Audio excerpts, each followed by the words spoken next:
Howdy, Internet. I am the Hopeful Guy Sam from Hopeful Guy Gameplays, and welcome to Vlad The Impaler. I have no idea what this game is. I kind of sort of just bought it at random on Steam. So, see what happens. Oh! I was not expecting a... Soldiers fierce and strong, fulfill your knightly duty to the kingdom, or unlock your dark side and become the assassin, mage. Skilled wise, supernatural, become the high priest specializing in protective magic, or the sorcerer with a thirst for destruction. Carol, get on your perch. Come on.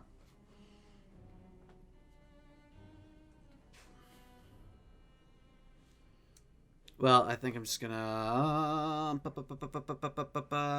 basic. My friend, Ooh. I have need of your skills once again. Darkness has fallen upon the city of Istanbul. Blood paints the streets, and the cries of the dying rise from the night. The Ooh. Sultan himself will not set foot within its walls until the dread curse is lifted. Holy men, knights, and inquisitors have all been sent, yet none have returned. You are the only one whom I trust to investigate this. Your cunning, your prowess, and your penchant for results are needed here more than ever. Find the source of this wickedness and deal with it as only you can. Godspeed, my friend, and watch your back. Fair enough. Fair enough. Chat.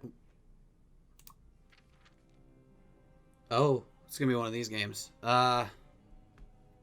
It's a text-based adventure game. Here we go.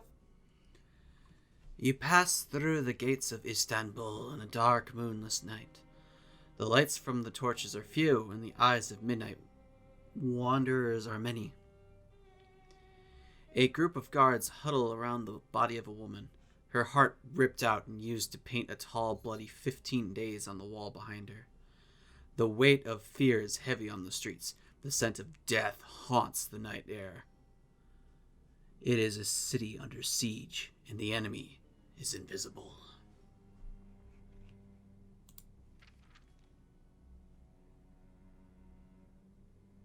I like it.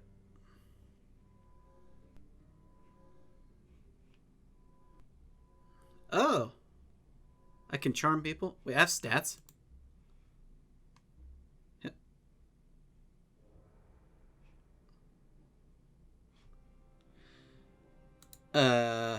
Let's go to the port. Oh. You make your way through the port of Istanbul. As the sun goes down, there's a fisherman who may have information on people being sold and smuggled out of the port. As you search for his birth... As you search for his birth along the multitude of piers, you hear a voice calling to you.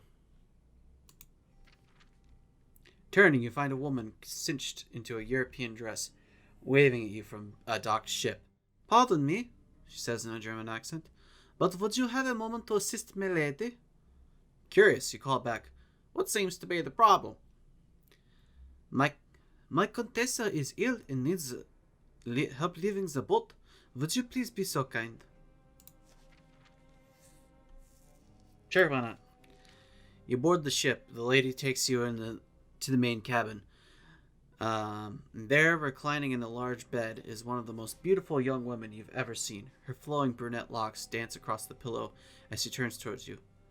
"I apologize," she says, "but I haven't the stomach for sea travel. Could you please carry me to the pier? It would be my honor." You reply, gather up her lithe form in your strong arms. Her delicate... We're talking about you, you know. Her delicate hands drape around your neck as you carry off the boat and onto the pier. A carriage has arrived. Sorry, I just got off work, so I'm pretty tired. A carriage has arrived since you got off the boat onto the A carriage has arrived. Since you went aboard, you carefully deposit the Contessa inside, next to a black woman in a colorful turban. What are you doing? Oh, my nuts. Oh. Oh. I don't want to.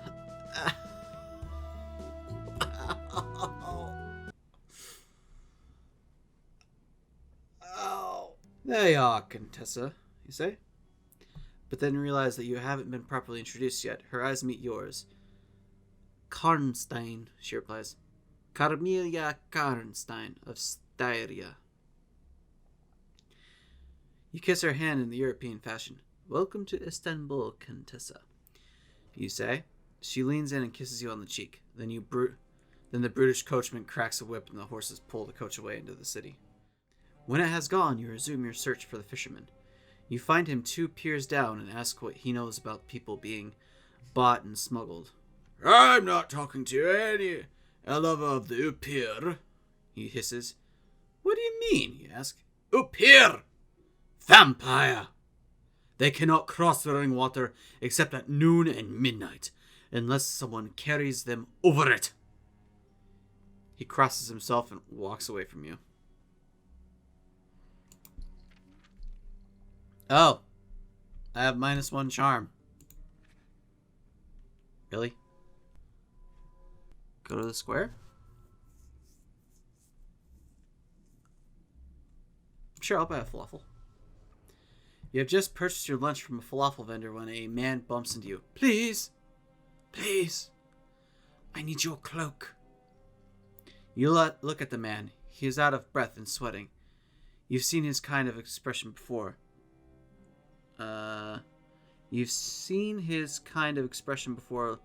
Look over his shoulder to see palace guards moving quickly through the crowd, searching for someone. Please!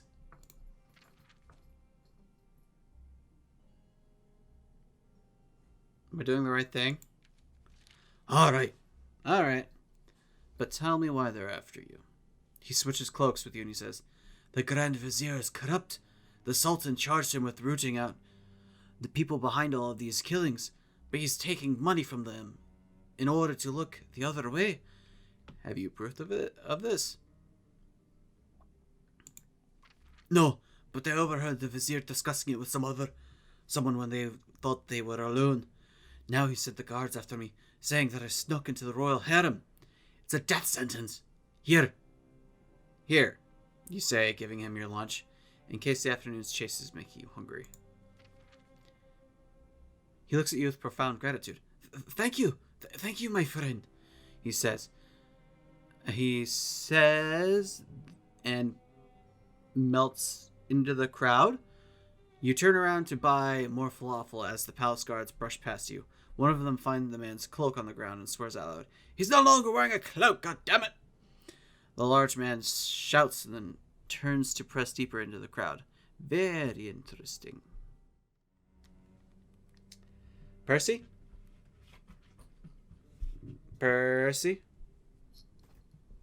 You need to get out of the way so I can play the game that's a text-based adventure.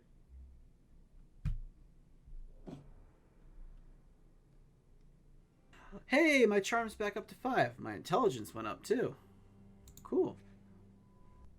The bazaar? Find a bookshelf. I already got some baklava. You enter the tent of a bookseller in the bazaar. The owner sits stoically on a large pillow. His face is cracked with wrinkles. Can't hear. His beard is full of gray and black.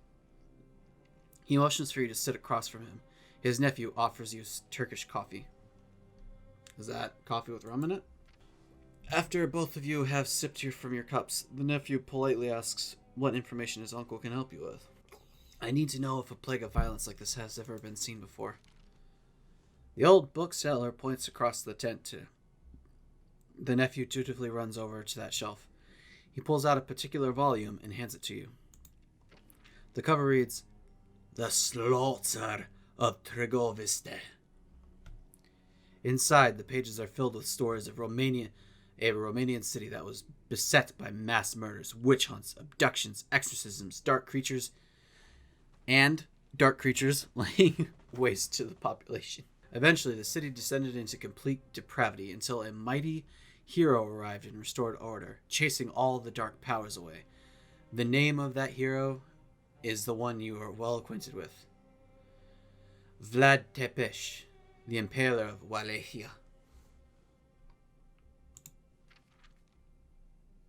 Oh!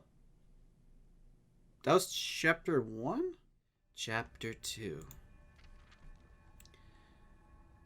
The evidence you've collected lays spread out on the table before you. Your meal from the tavern downstairs sits half-eaten as you try to make sense of the results of your encounters. Your meal from the tavern downstairs sits half-eaten as you try to make sense of the results of your encounters. That's when you sense the presence behind you. On instinct, you spin to the side, just as a knife passes through the air where you'd been standing. All of your weapons are across the room, save the one that no one ever expects. You. With singular speed and deft strikes, you grapple with the hooded assassin, keeping the jagged knife just beyond the slice of your flesh, until at last you gain that crucial advantage and flip your attacker over, onto the table, breaking it into splinters. The assassin lies still, pulling back his mask. You find a horrible slackness in his head, the result of a broken neck. Oh, pulling back his mask. You find a horrible slackness in... You just murdered the bastard. His face is European. Around his neck is a silver cross with a tiny dragon curled around it. In his pocket, you find a small bound copy of the Exorcist Doctrine, a piece of folded paper. It is a letter with the name of the inn where you are staying at, as well as your room number. Oh, excellent, I think to myself. If people are trying to kill me, then it must be getting somewhere.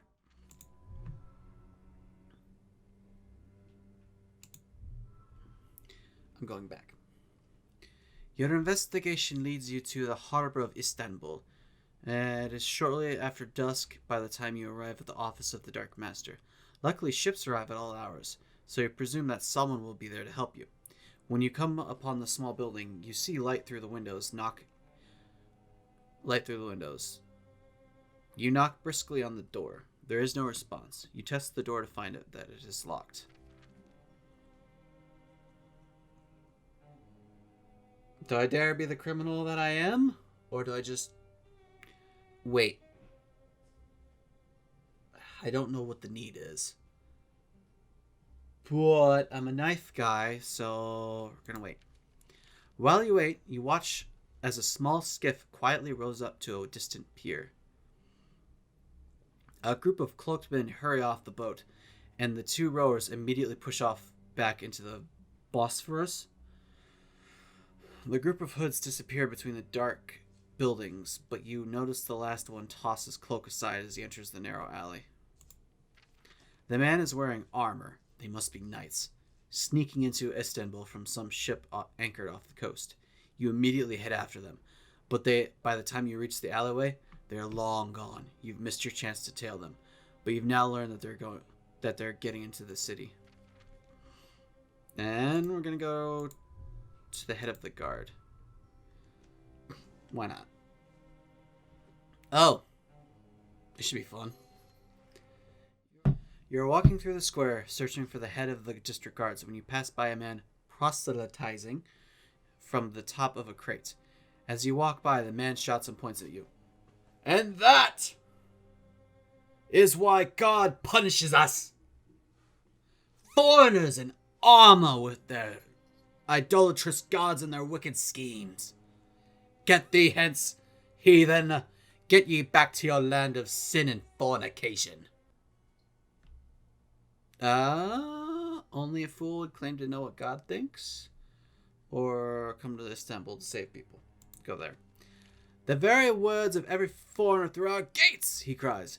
You are no different than the knights who haunt the streets and the dark things which haunt our shadows. People begin to move away from the man. Yes, God judges you. He sees what wickedness lies in your heart of hearts. He knows who follows the path of righteousness, who lies down in Ismeju. Ismeju. Oh, I guess I'm asking the same question. You walk closer to the man. Ismeju?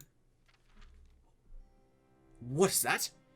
What does that name mean? The man laughs at you. As if you don't know, as if you did not bring the dragon with you. When you entered these walls, you are a liar.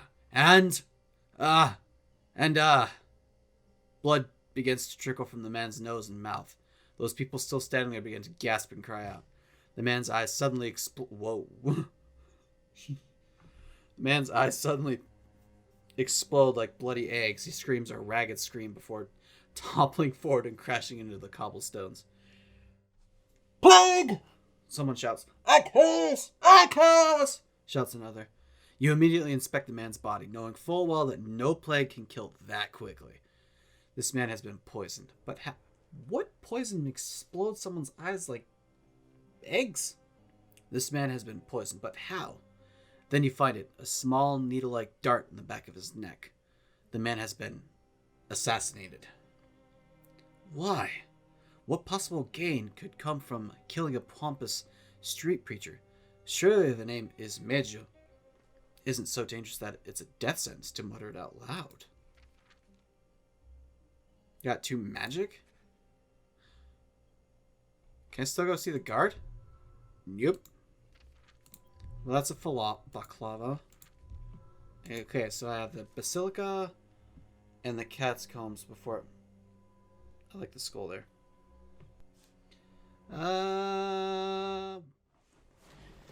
Les catacombs.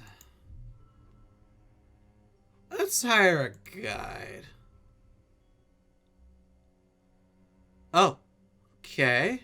The Christian girl who you hired as your guide is more talkative than you'd expect. But she's also beautiful and really knows her way around the catacombs. My people used to gather in these tunnels after the Sultan conquered the city, she says. There was a while when we weren't allowed to pray to Jesus Christ, so we did it in secret down here. Now, the catacombs have reverted back to the thieves and the bone cultists. That sounds cool. You follow closely behind her, asking, and where can I find the king? What king? She freezes at the mention of that name. When she turns back to you, her porcelain face is deadly serious. You didn't say you were coming down here to seek out the king of the catacombs. You crack your head at her sudden change of demeanor. Oh, you cock. Just like,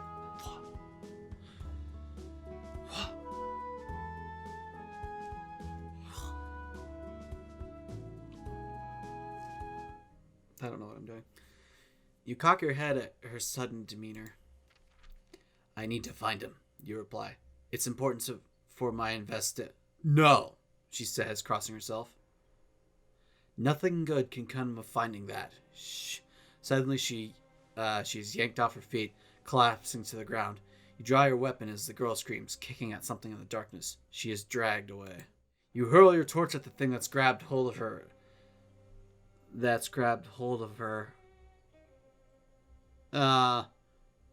You are suddenly struck with the terror that illuminates a large, slavering ghoul. The undead monster pulls the girl into its mouth, and with incredible strength.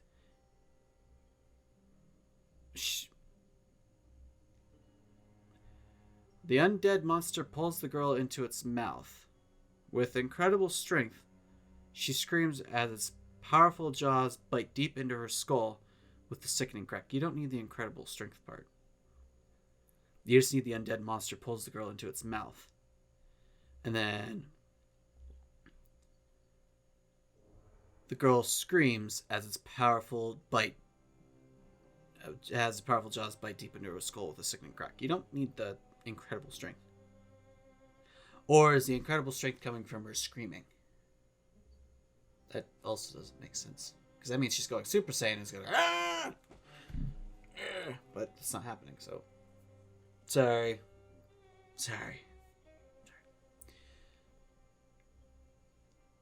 Let me just. Never mind. You shake off your shock and leap forward, swinging your sword and screaming wildly. Ow. The ghoul roars in defiance, but something about you seems to aggravate it even more. With a seething hiss, it drops the girl and retreats into the shadows. When you reach her, you find her brain half exposed and partially eaten, swelling out of her skull.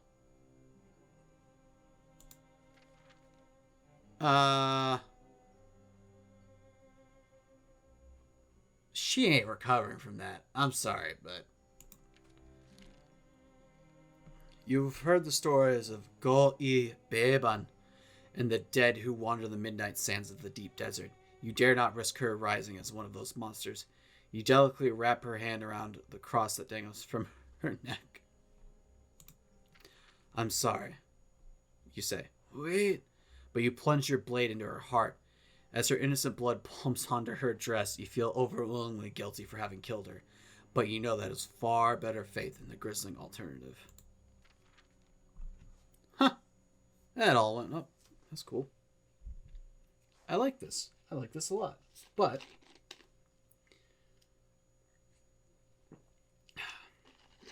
I have to record something else. But that'll be all for today. Thank you all so much for watching. I hope you enjoyed this video. And I'll see all you in the next one. Bye-bye.